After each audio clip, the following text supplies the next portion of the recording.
दोस्तों, आप सभी का स्वागत है मेरे चैनल नाज़माज़ ऑर्गेनिक गार्डन में। आज की इस वीडियो में आप लोगों के साथ शेयर करने वाली हूँ सर्दियों में लगाई जाने वाली कुछ सब्जियों के पौधे, जिनके बीज को अभी भी आप लगा सकते हैं। अक्टूबर से लेकर दिसंबर तक इनके बीज को आप अपने गार्डन में लगा सकते हैं, लेकिन अभी बहुत ही अच्छा टाइम है इनको लगाने का। अगर आपने अपने गार्डन में सर्दियों वाली सब्जियों के बीज नहीं लगाए हैं तो लगा सकते हैं। वैसे तो सर्दियों में 50 से भी ज़्यादा ऐसी सब्जियों वाले पौधे हैं जिनको आप लगा सकते हैं। बहुत ही अच्छा टाइम होता है विंटर का वेजिटेबल ग्रो करने के लिए, क्योंकि इस समय इंसेक्ट का अटैक भी बहुत कम होता है। तो हर तरह की सब्ज़ी को आप अपने गार्डन में उगा सकते हो। और अगर तरह तरह की सब्जियों के बीज इस समय लग जाते हैं तो क्यों ना हम इन सब्जियों को अपने गार्डन में लगा लेते हैं। तो सबसे पहले लहसुन को आप अपने गार्डन में अभी लगा सकते हैं। लहसुन की बड़ी वाली कलियां ले सकते हैं, जो अच्छी क्वालिटी के लहसुन हो, हाइब्रिड या देसी, दोनों तरह के लहसुन आप लगा सकते हैं। और इसको आप टेरेस गार्डन में भी लगा सकते हैं, ज़मीन में भी लगा सकते हैं। तो ज़मीन में हम लोग जब भी लगाते हैं तो क्यारियाँ बनाकर लगाते हैं ताकि इसमें वाटरिंग करने में आसानी हो। और जो लहसुन की मोटी मोटी कलियाँ आपको लेना है, 1 से 2 इंच की दूरी में इनको लगाना है ताकि इनके जो रूट्स है अच्छे से फैल सके। जब इनके स्टेम मोटे होते हैं तभी ये अच्छी तरह से बढ़ते हैं। वैसे लहसुन एक लंबी फसल होती है, 4 से 5 मंथ का टाइम भी लग जाता है इनको हार्वेस्ट करने में। लेकिन ऑर्गेनिक लहसुन को अगर आप अपने घर पर लगाना चाहते हैं तो इस तरह से लगा सकते हैं। मेड़ बनाकर मैं लगाती हूँ। बहुत सारे लोग ऐसे समतल ज़मीन में भी लगा देते हैं, लेकिन मेड़ में जो हम लहसुन लगाते हैं तो उनकी जो गांठें हैं काफ़ी बड़े साइज में आते हैं। तो इस तरह से आप बना सकते हैं मेड़ को, और इसके ऊपर ज़्यादा मिट्टी चढ़ाएं। आलू या लहसुन आप लगाते हैं तो ज़्यादा मिट्टी चढ़ाना पड़ता है, और पालक वगैरह हम लगाते हैं तो हल्की मिट्टी की परत चढ़ानी पड़ती है। तो हमारे पास तो किचन गार्डन भी है, टेरेस गार्डन भी है, तो हम ज़मीन में ही लगाते हैं ताकि इसके कंद अच्छे से बैठे। कुछ हमने टेरेस गार्डन में भी लगा रखे हैं लहसुन को। तो टेरेस गार्डन में मैंने फ्रूट क्रेट्स में लगाया। फ्रूट क्रेट्स में आप लगा सकते हैं या चौड़े बर्तन में आप लगा सकते हैं। जब चौड़ा पॉट रहता है तो इसको अच्छी लहसुन लगा सकते हैं। कम से कम 10-12 लहसुन तो एक क्यारी में आप लगा सकते हैं। तो इस तरह से आप मोटी मोटी अच्छी क्वालिटी के लहसुन की कलियां ले सकते हैं और अपने छत पर भी इनको लगा सकते हैं। लहसुन के पौधे 8 से 10 दिन में ही जर्मिनेट हो जाते हैं, और लगभग 1 महीने के बाद जब इनकी पत्तियां अच्छे से मैच्योर हो जाती है तो इनको पत्तियों को भी आप चटनी के लिए यूज़ कर सकते हैं। बहुत ही अच्छा गार्लिक का जो टेस्ट होता है और खुशबू होता है, अच्छा लगता है। अगला सर्दियों में लगाई जाने वाली सब्जियों में शामिल है पालक। वैसे तो पालक को किसी भी सीजन में लगा सकते हैं, लेकिन सर्दियों में बेस्ट माना जाता है पालक लगाने के लिए। लेकिन मैं थोड़ा दूसरे तरीके से पालक को लगाती हूँ। पालक के बीजों को रात भर के लिए भिगो देती हूँ, उसको कपड़े में छान कर रख देती हूँ, जिससे कि इसमें छोटे छोटे अंकुरन निकल जाते हैं। तो बहुत ही जल्दी से हमारे पालक के बीज तैयार हो जाते हैं। और इस तरह से लाइन बाय लाइन मैं इन बीजों को डाल देती हूँ, जिससे कि हमारे बीज हैं बहुत ही आसानी से निकल जाते हैं। और इस तरीके से अगर आप लगाते हैं तो 4 से 5 दिन में ही पालक के सभी बीज अच्छे से जर्मिनेट हो जाते हैं और देखने में भी अच्छे लगते हैं। आप देखोगे कि हमारे पालक के सभी बीज बहुत ही अच्छे से जर्मिनेट हुए हैं। अगली सब्जी है फूल गोभी और पत्ता गोभी। फूल गोभी और पत्ता गोभी के बीजों को भी अभी लगा सकते हैं, और नर्सरी से पौधा लाकर भी लगा सकते हैं। वैसे पत्ता गोभी और फूल गोभी की कई वेराइटीज़ अभी नर्सरी पर आ चुके हैं। ये देखिए, ये जो नापा कैबेज है यानी कि चाइनीज़ कैबेज है, वो भी मैंने बीज लगाए हुए थे ऑनलाइन सीड्स लेकर।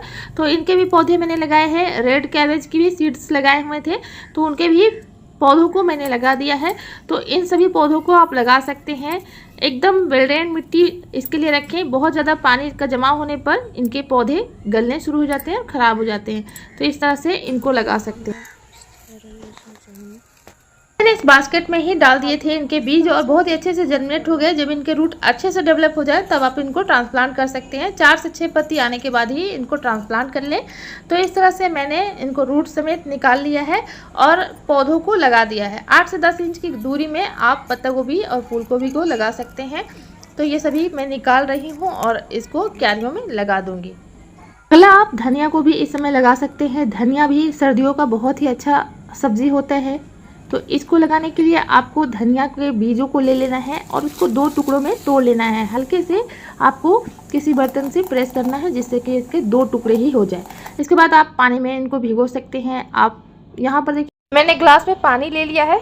के बीजों को 2 टुकड़े में डालने के बाद हमने कुछ पानी में इनको भीगने के लिए छोड़ दिया है 24 घंटे के लिए। अब इसको भीगने के बाद आप इससे अंकुरन भी कर सकते हैं। अंकुरित करने के लिए कपड़े में लपेट कर छोड़ सकते हैं, या डायरेक्टली आप इसको मिट्टी में छिड़क कर ऊपर से हल्की लेयर मिट्टी या कोकोपीट की चढ़ा सकते हैं। अगर आपकी मिट्टी थोड़ी सी गीली है तो आप इसको सूखा हुआ धनिया भी लगा सकते हैं। इस तरह से 2 टुकड़े में आपको तोड़ लेना है और मिट्टी में इसको बस छिड़क देना है और मिट्टी से कवर कर देना है। कोई खास मेहनत करने की ज़रूरत नहीं है। इस तरह से आप धनिया को लगा सकते हैं। धनिया जर्मिनेट होने में थोड़ा टाइम लग जाता है, 8 से 10 दिन का टाइम भी लग सकता है, तो आप थोड़ा पेशेंस रखिए। और इसके बाद देखिए मूली को लगा सकते हैं, रेड मूली भी लगा सकते हैं, वाइट वाली मूली भी लगा सकते हैं। तरह तरह की मूली भी अभी मार्केट में आने लगी, काली मूली भी आती है। तो इस अलग अलग वैरायटी को मैंने लिए हुए हैं। कुछ रेड मूली है, कुछ वाइट है, कुछ गोल वाली मूली है।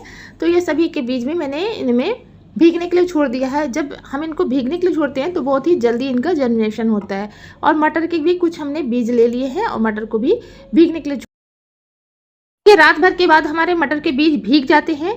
इसके बाद आप इसको अंकुरित करने के लिए कपड़े में लपेट कर छोड़ सकते हैं या ऐसे ही लगा दे सकते हैं। तो बात एक ही है, मिट्टी में लगाने के बाद भी अच्छे से इनका जर्मिनेशन हो जाता है बहुत ही जल्दी से, अगर हम इसको भिगो कर लगाते हैं। तो इस तरह से आपको 1-2 इंच की दूरी में ही मटर को लगा सकते हैं और बहुत ही अच्छी सब्जी होती है। मटर भी सर्दियों में लगाने के लिए बेस्ट सब्जी मानी जाती है। तो यहाँ पे मैं मूली के कुछ बीज भी लगा दे रही हूँ। इस तरह से मूली के बीजों को आप छिड़क कर भी लगा सकते हैं या जगह जगह पर आप इसको बीज लगा सकते हैं। और मटर के बीज को भी इसी तरह से मैं लगा दे रही हूँ। जितने भी मेरे बीज भीगे हुए थे, इसमें फ्रेंच बीन्स के भी बीज थे तो उनको भी मैं लगा दे रही हूँ। सभी सब्जियों का जर्मिनेशन हो गया है। आगे की अपडेट मैं देती रहूँगी कि कैसे कैसे मेरे सब्जियों के गार्डन में सब्जियां उगी हुई हैं। कई तरह की सब्जियों को आप सर्दियों में लगा सकते हैं। पेस्ट अटैक भी बहुत ही कम होता है, इसलिए आप हर तरह की सब्जी को लगाने का ट्राई कर सकते हैं। यहाँ पर देखिए लौकी के बीज को हमने लगाया हुआ था और बहुत ही हेल्दी सीडलिंग्स हमारे तैयार हो गए हैं। इस तरह से लौकी के जो बीज हमने भिगाए हुए थे उनको भी लगा रही हूँ, खीरे के भी बीज को लगा रही हूँ और पत्ता गोभी, फूल गोभी के और भी पौधे हमने छोटे छोटे बीजों को लगा दिया हुआ है।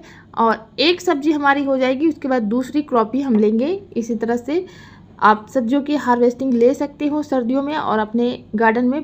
इन सर्दियों की सब्जियों को लगाए नहीं है तो सब्जियों को लगा सकते हैं। बहुत ही अच्छा टाइम है सब्जियों को लगाने का। बिना मेहनत के, बिना खास देखभाल के आपको सब्जियों की हार्वेस्टिंग मिल जाती है। तो टमाटर, मिर्च, बैगन, बहुत सारी सब्जियां हमने लगा दी हुई थी। यहाँ पर आप देख सकते हो कुछ भिंडी के पौधे भी हमने लगाए हुए थे। हालांकि भिंडी के पौधे को गर्मी और बरसात में लगाया जाता है, लेकिन अभी भी हमारे गार्डन में लगे हुए हैं और बहुत अच्छी हार्वेस्टिंग देना स्टार्ट भी कर चुके हैं।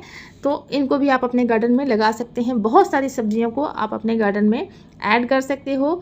तो जब भी आप सब्जियों को लगाएं, अच्छे से उसको भिगो कर लगाएंगे तो जल्दी से जर्मिनेशन होगा। अगर मिट्टी गीली है तो भिगो कर ना लगाएं और अंकुरन का खास ख्याल रहे। अंकुरन टूट जाने के बाद प्लांट जो है वो नहीं लगते हैं, तो उनमें अगर अंकुरित करके लगाते हैं तो इस बात का ध्यान रखें कि उनके अंकुरन को टूटना नहीं चाहिए। और ये हमने टमाटर के कुछ पौधे लगाए हैं, ब्रोकली के कुछ पौधे भी लगा कर रखे हुए थे सीडलिंग्स, और गांठ गोभी भी लगाई हुई है। तो इसी तरह से आप भी अपने गार्डन में सब्जियों को लगा सकते हैं। हमें उम्मीद है कि ये वीडियो आपके लिए इन्फॉर्मेटिव रही होगी। वीडियो अगर अच्छी लगी, वीडियो से कुछ नया सीखने को मिला तो वीडियो को लाइक ज़रूर कीजिएगा और लाइक के सामने जो हाइप का बटन है उसको भी प्रेस कीजिएगा ताकि हमें ऐसी ही वीडियो बनाने का मोटिवेशन मिलते रहे। Thank you so much video में अंत तक बने रहने के लिए।